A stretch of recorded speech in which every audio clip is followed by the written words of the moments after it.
Hey guys, what's up? Welcome back to Talks with Ryan. I got one quick question before we get into this video. What if you were approached by two guys in plain clothes? They cornered you. One of them jumped in and took your wallet. What would you think was happening? And how would you feel? So I guess that's two questions. Well, for James King, this was a lifelong dose of reality that would change his life and consume him for the next 5 years.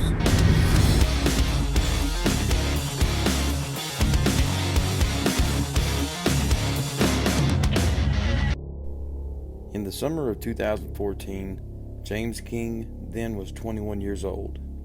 James was on a break from Michigan Grand Valley State University.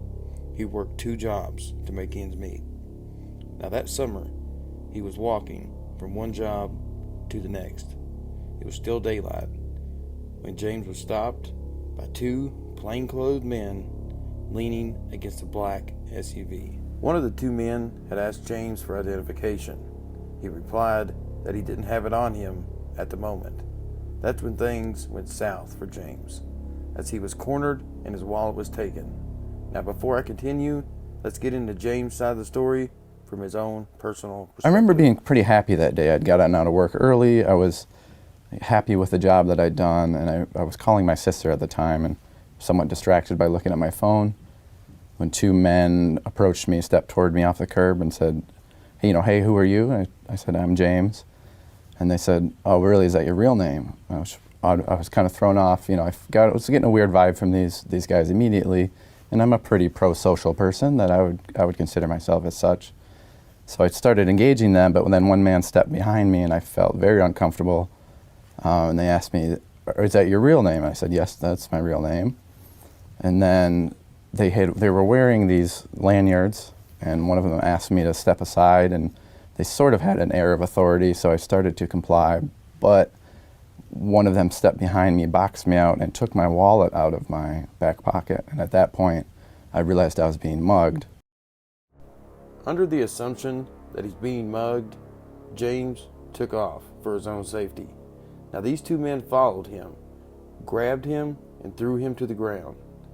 As James repeatedly yelled for help and for somebody to call 911, he was then put into a chokehold, and he was subdued and became unconscious. Just a short time had passed, and James came to.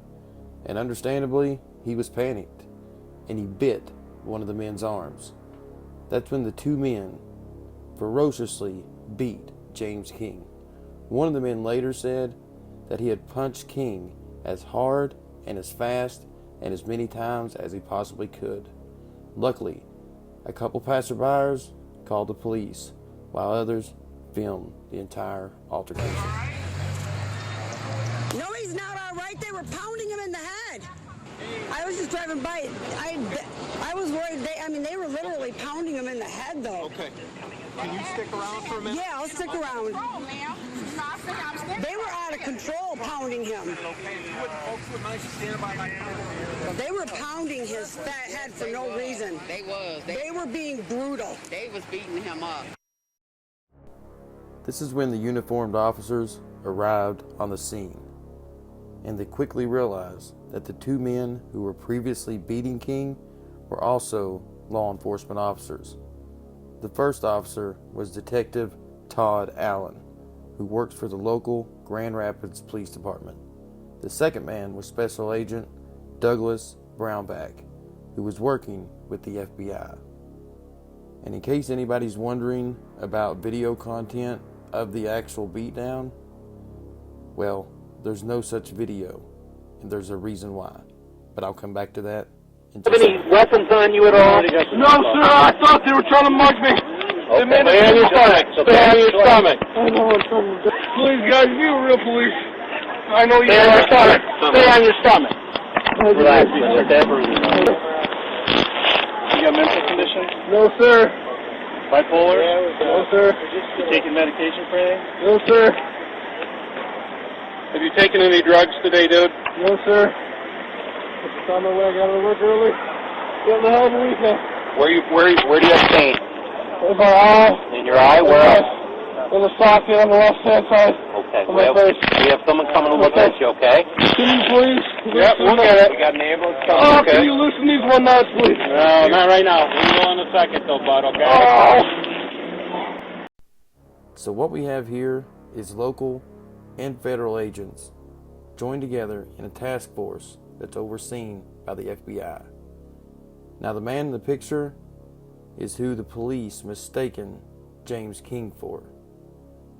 The man was wanted not for a federal charge, but for a small state charge, and reports say that he stole 2 beer cans and 2 liquor bottles. Now to beat it all, King was 21 years old with dark hair. The suspect that was wanted was 26 years old with light blonde hair. And that was based on a 7-year-old photo ID that the cops were using. 7 years old.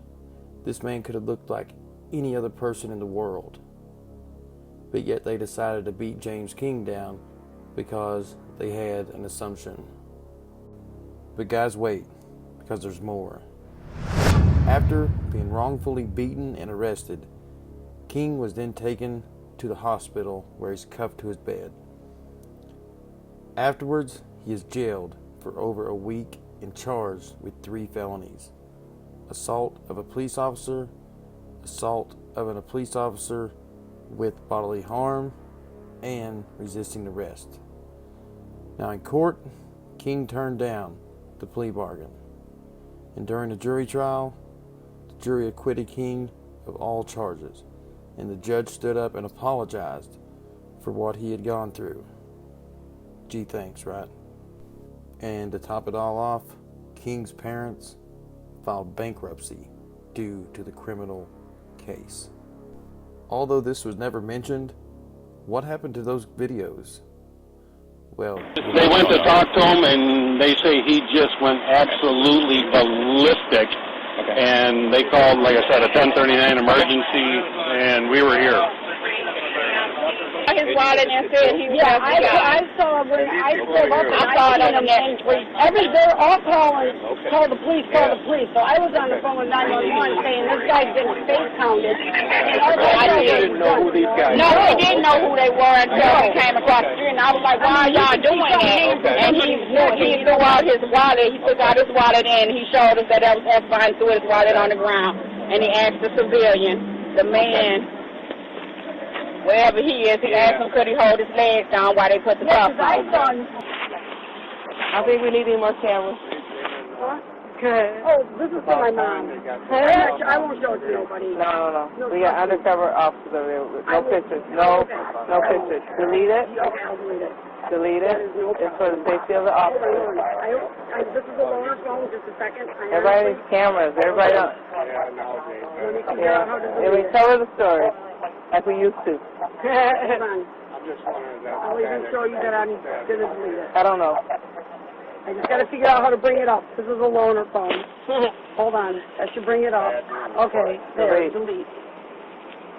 Okay. There you go. I deleted it. All right. Thank you. Yep. Hi. We have some undercover officers that do not need their pictures taken. Oh, okay. So can you delete that? Yeah. Because it's for the officer safety. Yeah, for sure. For sure. Right? I know it's exciting, but dang, like we used to do, we told the story. We didn't have a picture to tell the story with, right? Okay. I don't know, man. I got it. Did you delete it? Did you delete it? Yeah. I got one more I'm deleting. Okay. I'm on my way to Grandma's right now, and I just wanted to show her why I got Tell late. Grandma police is out doing their job. James and his family ended up filing a lawsuit in 2016. And this is where things get tricky. Now, he filed under 42 U.S.C. 1983. And that was the 2 officers had violated his Fourth Amendment rights when they attacked and beat him and stole his identification. Now, Section 1983 litigation refers to lawsuits brought under Section 1983 for civil action for deprivation of rights of Title 42 of the United States Code.